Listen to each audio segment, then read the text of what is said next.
and welcome to another exciting episode of Token Cast. I'm your host and sometimes referee, the friendly neighborhood Zach Stapp Pearson, and today I'm joined by another of Jenova's witnesses, the red-headed stepchild of the family, a one Varen Strife. Hey, what's up? Thanks for having me on. I am Baron Strife. You can find me on YouTube under Final Fantasy Theory, coming out with all sorts of interesting theories on Final Fantasy. Okay. And for those of you who are hearing me via Baron Strife's channel, how you been? What's good? I am Zach Stapp Pearson, as you already know, but my channel is called Token Cast, or if you want Token Podcast, I claim both names. But I do recognize that there's also a Brazilian crew that also has that name, despite Brazil being a Portuguese fluent country, but okay. I can be found on pretty much anything that involves audio at this point. I'm on Spotify, Audible, Amazon Music, iTunes, and possibly anything else. My distribution network is very, very vast. However, stay away from the SoundCloud. I don't hate it, but I don't update it because I don't want to pay to update it.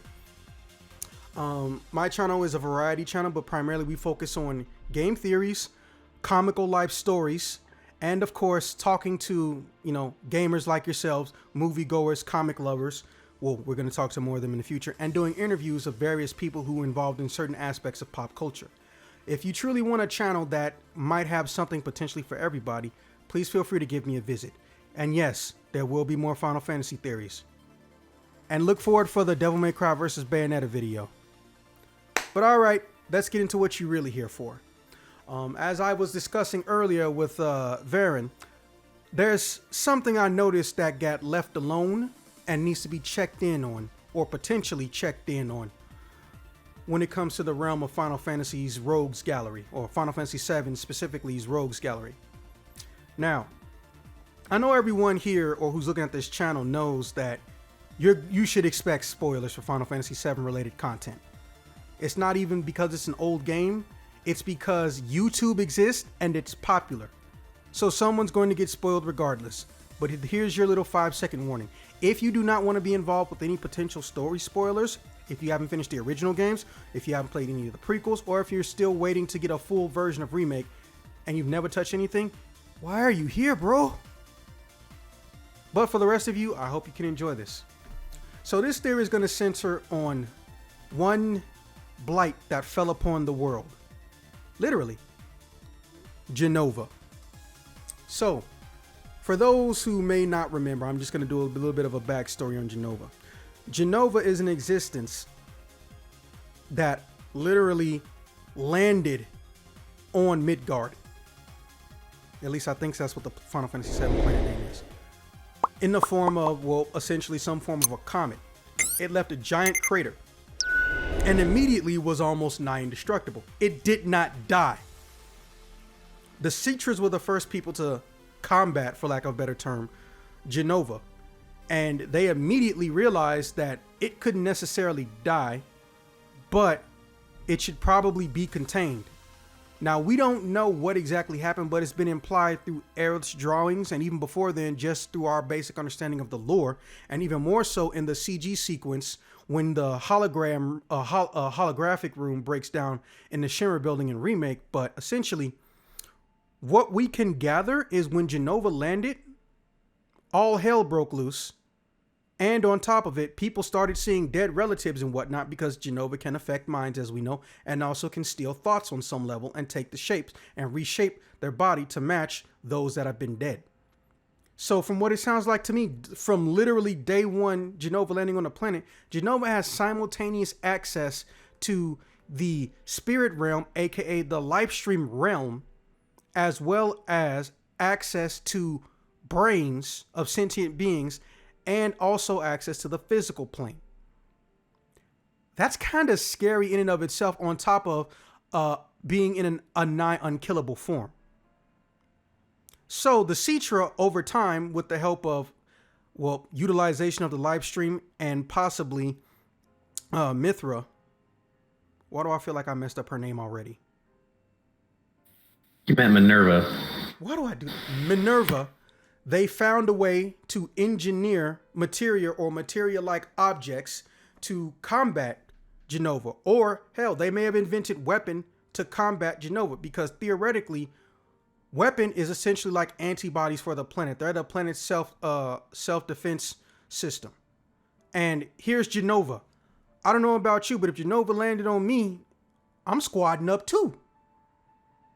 Go get my red summon cell phone and I'm calling up Diamond, Iron, whoever else I got left. For all we know, there could have been an iron and a copper weapon, but guess what? Jenova got to them too. Out here clapping everybody's cheeks. The whole planet basically hates you. Literally the planet and the people on it. You ain't gonna win that fight. I don't care if you are immortal. But we don't know what state Jenova was found in. The best I can figure is maybe something like a Shiva-like entity or a Bahamut isolated Jenova, and eventually Shinra found it later. And I use the term it because as far as I'm concerned, Jenova doesn't necessarily have to be a being with a sex. It could have just, the most recent form it could have taken on could have possibly been a form that had a sex. There are some people that believe that Jenova's most recent form was the last person she saw alive, which was, the way I look at it, it could potentially be that would be Minerva. In your defense, she's only mentioned once or twice. And she's a secret boss that doesn't talk in Crisis Core. And I'm going to edit that embarrassing part out. But yeah, Minerva could have been the last person to clap her cheeks. Also, we never see a complete functioning form for Jenova. We see Jenova in different forms or taking on the appearance of someone else. Always. We don't literally even know what Jenova's completed 100% all organic original pieces form looks like. There's an assumption that was made that the final form that you fight right before Sephiroth in the game was the original form, but it wasn't necessarily debunked, but that was just an assumption we all made. Also, that form, as we know, Jenova can evolve and change and adapt over time. So for all we know, the form that you see in the container was the form before it got access directly into the live stream back when, Sephiroth got cut up by Cloud. Now, I know a lot of people think that the Dreamweaver fight is annoying because why am I fighting Sephiroth so many times, blah, blah, blah. Well, I'm going to remind you new people of something. You were already going to fight that form, but it was about 3 bosses ahead of itself. That form is a specific form of Jenova, which is why it's called Jenova Dreamweaver. It's a specific form of Jenova you were going to fight on the Shinra ship that you're going to sneak on in Final Fantasy Remake Part 2, near the very beginning of the game, like first 5 hours if you're playing your cards right. And when you talk to it or when you fight it and win, Cloud says, this isn't Sephiroth. This isn't anything near Sephiroth's actual power. It looks at you and says, who are you? And it flies off or jumps off and it leaves behind a piece of itself as a key item. Why the fuck you would want to keep that and not, burn it or freeze it? I don't know, but the characters did. And then they literally never discuss it again. Now move forward to, like I said, the penultimate boss fight. You're inside the Mountain of Bell crater. I think that's the name of that mountain. North Crater. Oh yeah, that crater. And boom, here's like a more scary tentacle monster looking version of Jenova. So you obviously didn't kill it the first time. But here's what we learned after the events of Final Fantasy VII. Sephiroth, because of his Jenova-related material in his body, and really his soul, is capable of existing outside of the live stream. For those of you who don't know about it, there is a prequel of sorts to Advent Children. No, it's not Final Fantasy VII, the game. That's a part of it. But it's an audio drama series called On the Way to a Smile. Now, we learned exactly what happened to Aerith. We kind of sort of learned what happened to Zack's soul while they were in the live stream, right? And Aerith learned and saw immediately Sephiroth and to keep away from Sephiroth. Because the thing about the live stream is that it's almost like, ironically, a washing machine, which is kind of funny to think about, like a soul washing machine from Dragon Ball. The way it works is there aren't necessarily more people, but people give birth to new people who can create more live stream energy and also have live stream energy in them. And when they die, their live stream energy returns to the planet and it increases its power and it goes into a circle. Someone dies, soul goes into the live stream. Eventually, new person is born, soul energy, live stream energy goes into new person. And that's how the cookie is made. Right? But remember, based on the fact that Sephiroth is outside of the system, that means that by default, Genesis, Ungeal,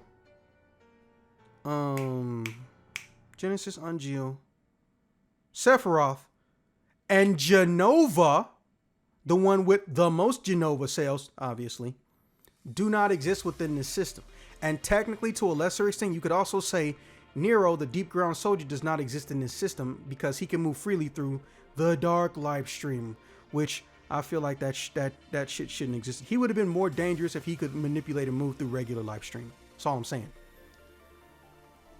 What if he was the guy that got Genova's ability to, make you remember or make you see dead people that to haunt you and stuff? They missed the golden opportunity, but Final Fantasy VII was going to get Nomura one way or the other. We all knew it was going to happen. But Zex, Nomura isn't the only one writing this. It's also written by the original story writers. It's like, yeah, but Nomura has more power and influence. He's not a position of art guy who can occasionally put in an opinion. He's like lead producer. He started off as director of remake, but now he's lead producer. He's got a lot more influence. Let's just say that. Just gonna throw that out there for those people that think Nomura can do no wrong. I was like, if he is a man, he can err, and to human is to err, and men are humans. But I digress. Now, knowing that, we know, or at least we have a basic accounting for what may be going on with some of these characters. Supposedly, and this is different for different people, at the end of Crisis Core, some people claim that it looks like someone's flying down to go get Zack, or coming down to go get Zack. At the end of and we know that the corpses, if you can call them that, of some of the other Jenova cell infused people, like Angeal, was it Lazard? It was Lazard, the illegitimate son of President Shinra. I really don't want Cloud to be like Rufus's brother, but at the same time, they're really trying to push that. But that's another matter. My theory on why Cloud is a Shinra. Well, I mean, I don't have a theory on it myself. It's just, I find it very strange they changed the age of Rufus specifically, because there was no reason to do that. Timeline wise, there was no reason to do that. But as we've learned or found out the hard way, almost everybody who's got specifically blonde hair, for some reason they decided this, is a direct descendant or directly connected in some way, shape, or form to President Shinra. So either Claudia, I'm not calling her Claudia, that is so dumb. Claudia, Cloud's mother, is his aunt, sister, cousin, or just somebody he decided he wanted to fool around with. Yeah, my personal take was that she is his sister. That was my personal theory. I wanted to check it out on my channel. Like, don't get me wrong. Like, we don't know much about Cloud's mama other than, she aged like fine wine. But I really don't like the idea of Cloud's mom essentially smashing the Final Fantasy VII equivalent of Trump. I mean, maybe he was a pretty boy back before he got fat, but still. No matter who you are, you don't want someone you like to fool around with somebody who's not worth their time. And if there's somebody who ain't worth her time, it's the president of Shinra. But she'll get a lot of money. No, she fucking won't. We already learned how he handles things. He don't give a shit about nothing except what he can get and what he can get from you. And if he was done getting his dick wet, he not gonna keep you around. I don't even think Rufus knows who his mom is. Like, do we even specifically know who Rufus' mom is? Does Rufus even know his own mom? See, and then the remake kind of opened a can of worms on that one because Rufus was able to see the whispers of fate. So now it's like, is Rufus actually a descendant of the ancients? Or did he come into contact with one? You know, like Cloud and Company did? Who knows? Well, you got to remember, theoretically, we know for a fact that Aerith's mom, who unfortunately I forgot her name. I was too busy saying "God damn" when I saw her appearance in game. And also Sephiroth lived in Shinra related headquarters and whatnot. The only ones who really didn't were Genesis and Angeal. They were, designated to try to appear as if they were actual decent human beings and whatnot, right? So, the way I see it, there's a distinct possibility that Rufus and Aerith know each other or they have met. They obviously ain't friends, but he could have come into contact with Aerith when he was like 5 or 6. Because when Aerith is 10, theoretically, that means that Rufus is about 13-ish, maybe 14. He could have been told, hey, we want you to be a playmate with Aerith. And she could have said some douchey things to him, or she could have learned to, verbally defend herself by hearing him basically be a pompous asshole as a tween or a teenager. And eventually, he stops coming around. But before that, she touched him. Like, there's a bunch of things you can do. But that aside,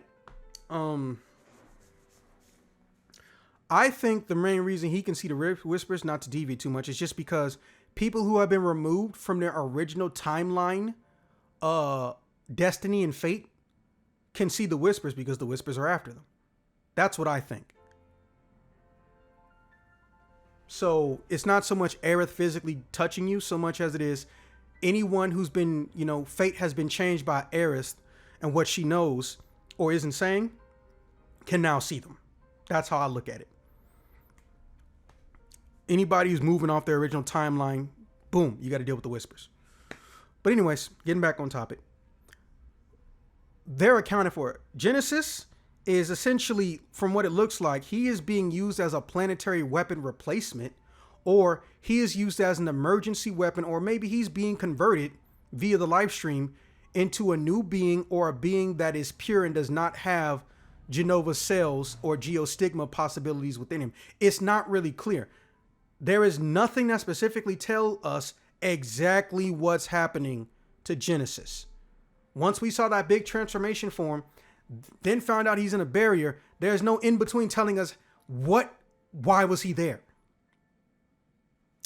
He picks up, was that Noir or Vice? That was Vice, which I think no longer has the Hojo soul in it.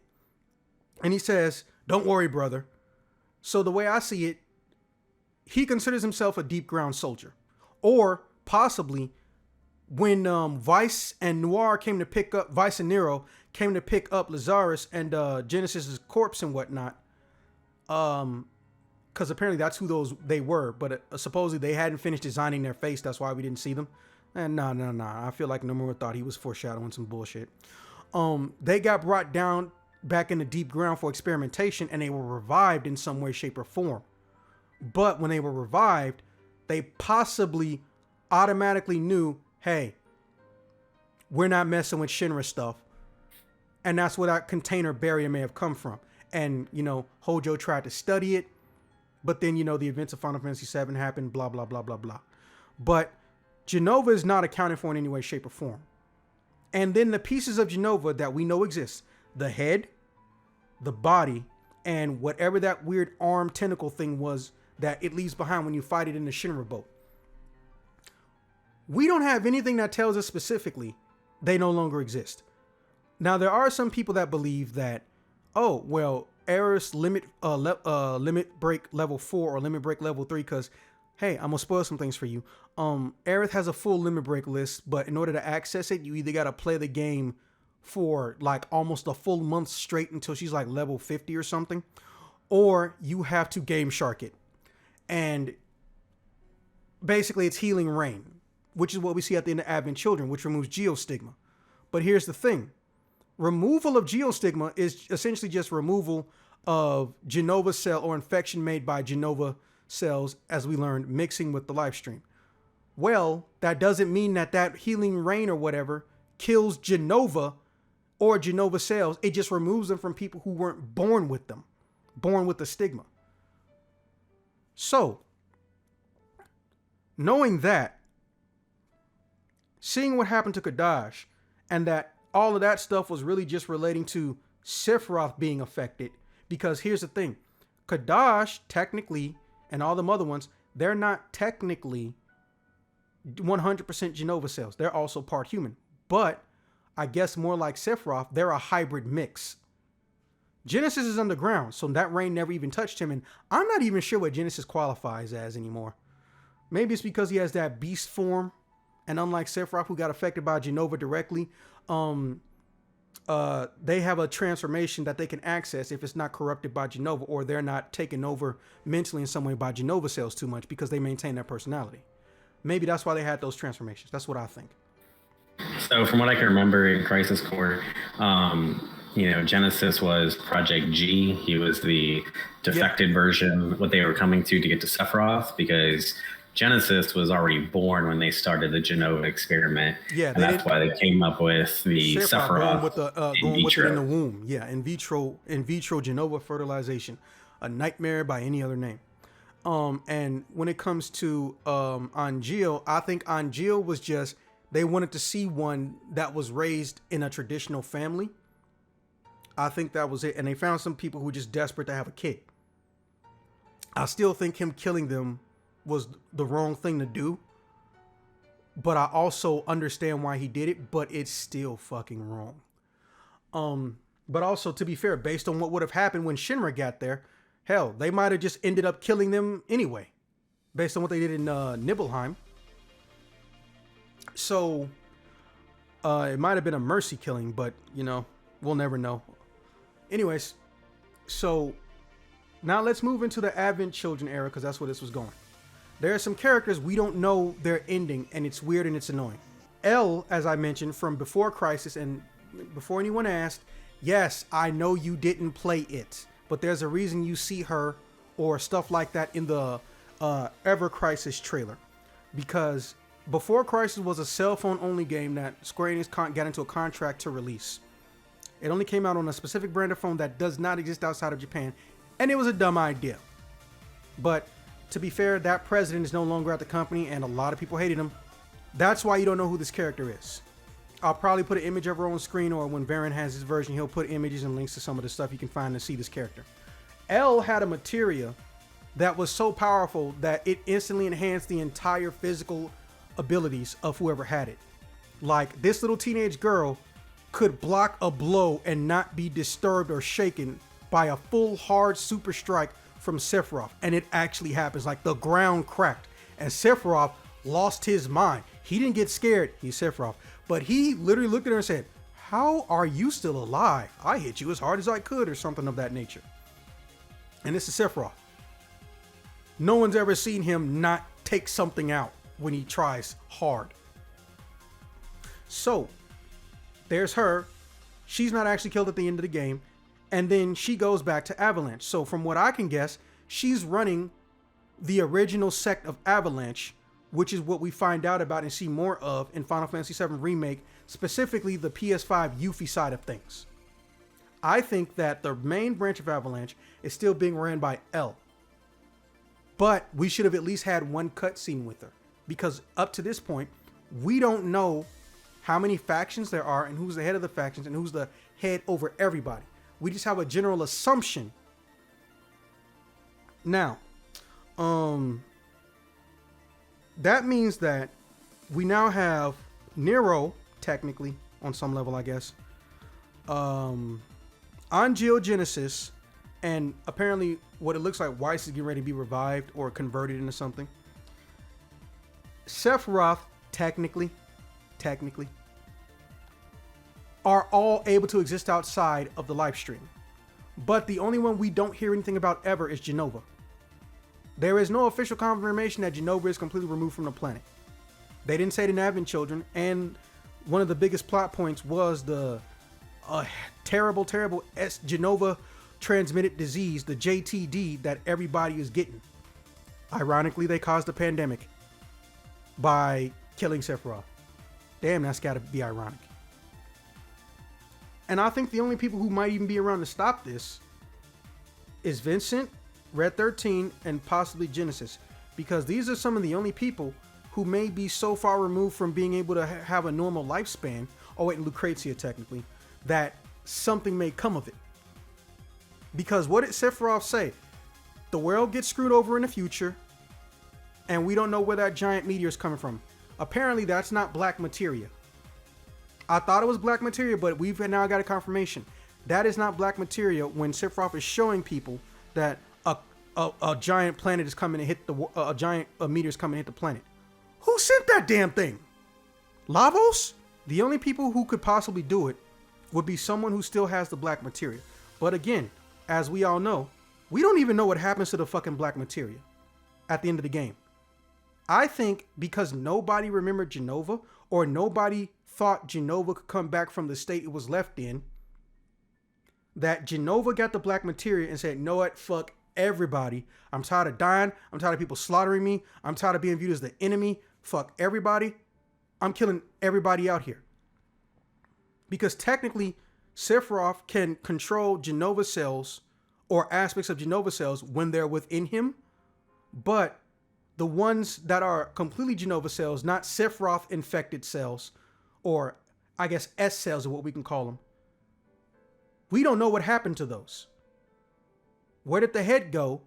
We don't know, but we assumed it transformed and whatnot and became the second to last boss in the crater.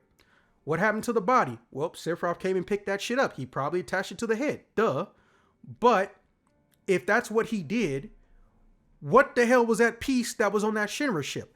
Maybe Shinra was trying to ship the final piece they had to a different location so Sephiroth couldn't get it. We don't know. But on top of that, you keep it. Who still got it? Everything is accounted for in all of Final Fantasy from beginning to end. Even if you factor in plot holes, a lot of stuff is accounted for, with the exception of the materia, the super materia. Oh no, wait, they broke that materia. Never mind. With the exception of all the pieces of Jenova. How was Jenova sealed away, or where was Jenova before Shinra found it? And also, who has black materia? Because if that meteor isn't manually just decided, you know what, I'm going to crash into Midgard, and that's black materia doing that, Sephiroth ain't done it.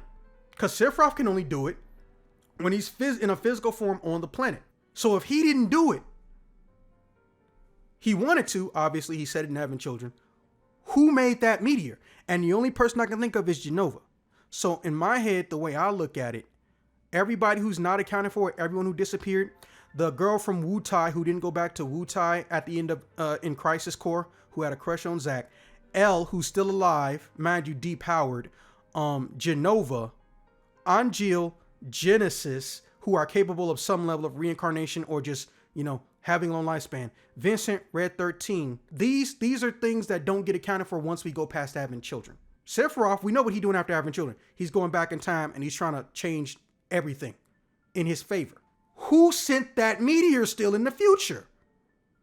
And the only thing I can think of is, at some point in time, and this is where the theory closes, because no one factored in where Jenova was or what Jenova was doing, and also the dark life stream that Nero has access to, something has happened to where Jenova got access to the black materia, which is no longer accounted for at the end of the game, and no one can truly stop it. There may be some people trying to go off planet. There may be some people who just said, fuck it, if we gonna go, I'm gonna enjoy myself. But Sephiroth said, I'm gonna go back in time, because he's not the one who sent that meteor this time. So my only true guess is that despite him being a bad guy on some level, or, you know, Sephiroth being debatably torn between a corrupted good guy or an asshole who's just obsessed with Cloud, but that's usually when terrible writing shows up. Nomura. I think that the black materia is being used by someone, and since it's Jenova and they can't necessarily kill Jenova, everyone's trying to find a way to stop Jenova because we don't know where she is. Now, with that being said, I'm going to open the floor to you and ask you what you think about the theory, or what you think about who's possibly using the black materia in the future. Yeah, definitely, for sure. Jenova is,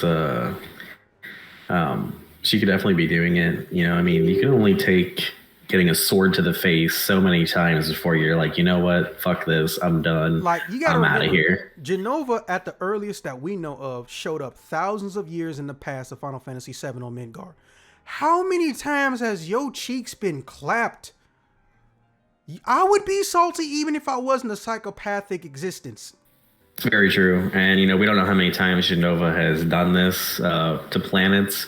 You know, maybe she has a specific timeline she likes to follow. And, you know, she's like, well, I've been here a little too long, so I'm done. You know, it could have been the you know, she never encountered a planet with a defense like Gaia had. I mean, who knows? You know, there's so much we don't know, and hopefully they'll do a little bit better with the remake, and we can kind of get an idea. Definitely eagerly awaiting the part 2. Okay. Is there anything else you want to add before we get out of here? You know, something that I always thought about the black materia. So we look at the white materia, you know, and what is it? It's clearly a backdoor defense system of the planet to weaponize the life stream. Now, it doesn't make sense that the black materia would naturally exist in this world, you know, unless you had evil Cetra, but we don't really have anything that backs that up. No, there are no evil Cetra. I think, and you know, this isn't a long theory. This is more like me trying to remember what was in the game.